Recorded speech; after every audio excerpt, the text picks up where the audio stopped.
All right, our last scene, well, for flat washes anyway, that we're going to paint. This is sunset. We're going to do kind of a silhouette of some trees here. So we're just going to do that in black. So to make some black, I'm going to start out with a lighter gray, I should say. I'm going to use the cobalt blue and some brown. So I get a gray color.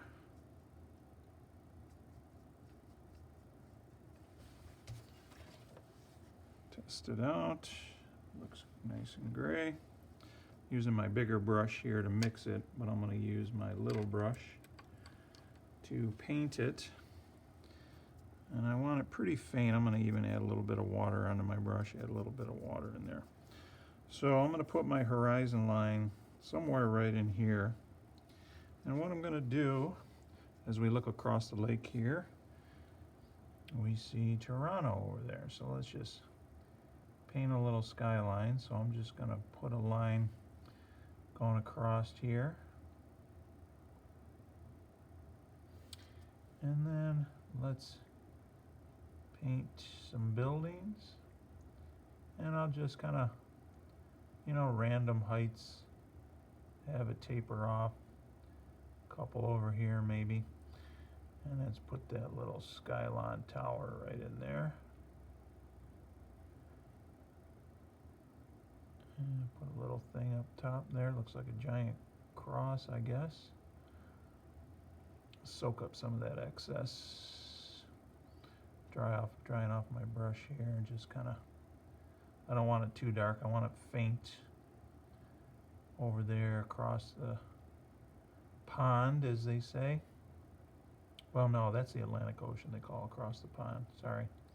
But for us here with Canada. There we go. So we'll let that dry a little bit. All right, as I start to paint my trees, I'm going to go a little bit darker. We're going to have 3 levels. So we have the background across the lake there, and then we're going to do a small tree over here that's a little bit closer to the shoreline, and then we're going to do a big tree here in the foreground.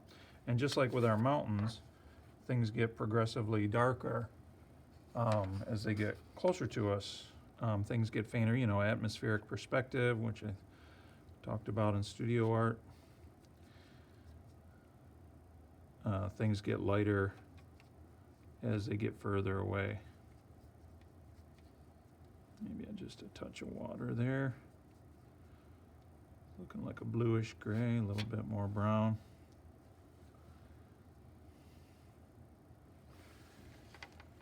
Let's test that out. Yeah, that's pretty good. All right, so should I use this brush? No, I'm gonna go a little bit bigger. I used my teeny, I don't know, mine was a number 3. I don't know if I gave you a number 2, something like that, but I think I'll use this number 4 brush, 4 round.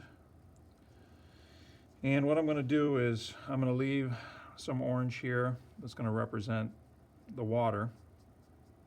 And then I'll paint just an area of land here, and then I'll take that and go right up into a small tree. So just kind of put this in here like that, let's say. And then I'm going to immediately go up. And as I go up, move my cloth out of the way here. I'm going to pull my brush up. Notice I kind of tilt it more upright, so I'm using more of the tip of it. And then let's take a branch that kind of goes out of the scene over here.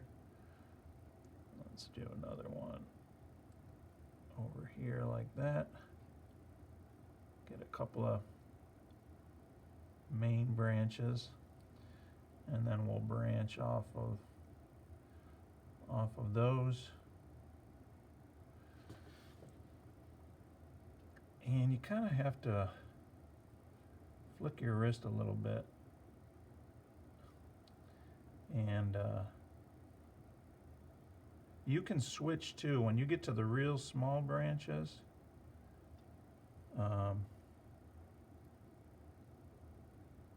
You can switch to your liner brush if you like. Whoop. Although that might be sufficient like that. This goes considerably lighter, or thinner I should say. And you know, we don't have to worry about this being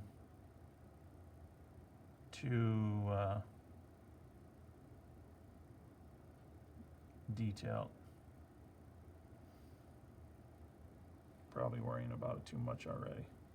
I don't really like the character on my tree, but it's all right. I think that's will suffice. I don't know why. Something about it I don't like, but it's gonna be good enough, I think.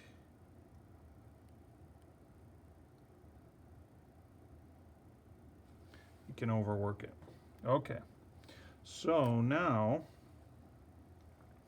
I'm going to take my big brush and I'm going to go even darker.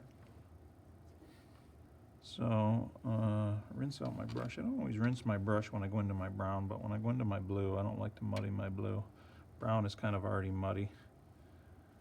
All right, that's nice and thick because we're going to go even darker. Grab some brown.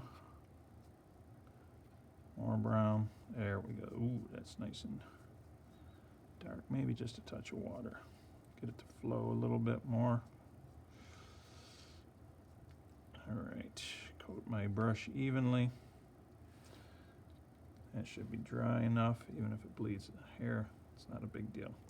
So this big tree is going to be over here at the side, kind of like leaning in a little bit. It's going to go right up and off the page. So I'm just going to start with it nice and thick like this and gradually get thinner as I go up and off the page. Nice big tree here. Okay, same thing.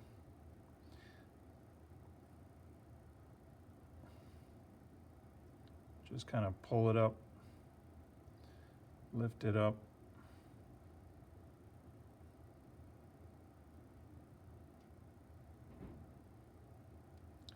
Some lighter branches. You know, that might be pretty good right there, actually.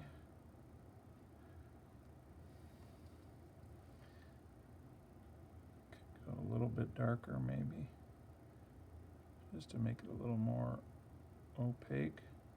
But you have to be careful if you go over it again. You don't want it to, like I said, overwork it too much.